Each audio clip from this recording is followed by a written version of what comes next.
I wanted to talk about our last day and how we were able to visit 3 parks and essentially visit all the rides that we wanted to ride on that last day. So we started our day by hopping over to Hollywood Studios, where we grabbed coffee at Starbucks. A couple things to note is that I was unable to do Lightning Lane for Sawyer, which is my son, until a week before our actual date of being in the parks, which was that Monday. Now, I had an issue. This is something you should definitely make note of if you're doing resort hopping. We started at Port Orleans, and then we spent a couple days at the Dolphin, which is a non-Disney hotel, and then we went over to Pop Century.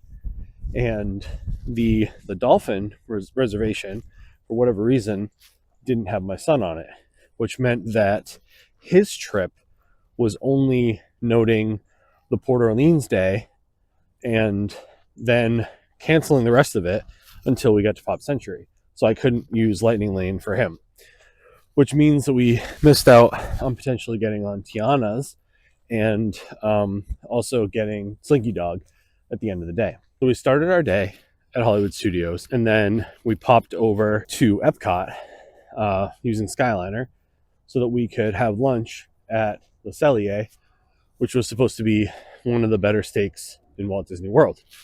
I'll do a quick review on that later. We were trying to just do some basic stuff in Epcot while we were there prior to going to Magic Kingdom for our Tron reservation, which we were excited about. None of us had done Tron before. So we hopped to Epcot. We walked over to Le Cellier, had lunch, and then did Living with the Land, which is one of my favorites. Nostalgia trip for sure. And then went to Moana, walked through that, and then we jumped on the monorail to go over to Magic Kingdom. While we were waiting, I was like, I might as well play the roulette here and see if I can get Haunted Mansion.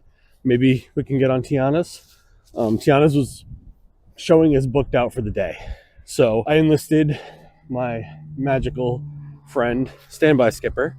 I spent $25 and put Stanby Skipper on the case. We got to Magic Kingdom. Weren't feeling too positive that we were going to get on Tiana's because it was continuing to show that it was booked out for the whole day.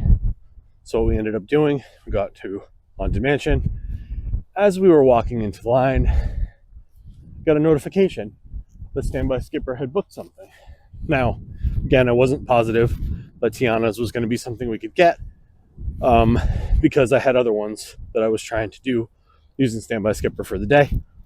And lo and behold, we had our Lightning Lane reservation for Tiana's. While we were on Tiana's, we actually got another notification that Pirates of the Caribbean had popped a Lightning Lane for us as well. Unfortunately, Tron was up during that time, so we had to skip Pirates and go to Tron instead, which was worth it. Tron was really cool. After we went to Tron, made our way over to the buses to Hollywood Studios. Took a bus to Hollywood Studios. We were able to get onto Minnie and Mickey's Runaway Railway, which is one of our favorite. And then that song will never be out of my head, by the way. Never, ever, ever. And then we made our way to Toy Story area to go to a last minute reservation that I booked at Woody's Rodeo Barbecue. That was really cool. I'll do a review on that as well. And then Sawyer and I ended the night by running on his favorite ride, Slinky Dog Dash. One quick thing I can note is that the people that were in front of us for Slinky Dog absolutely had overstayed their grace period window for their Lightning Lane, and they came back, I guess they were like 2.5 hours past the window, and because the cast members were feeling graceful and nice, they did let them on, but it was kind of weird that they were able to get on at that point, because you have to be able to be flexible and not be stressed out, and you'll be able to get things done. The smaller party kind of helped. It was just the 3 of us, but you can definitely make it work. and Standby Skipper is definitely your friend. You don't have to do it for the entire time you're there. Want to get onto Standby Skipper is your magic wand to getting onto that ride. Again, I've never had Standby Skipper fail me, so I highly recommend checking it out on the App Store.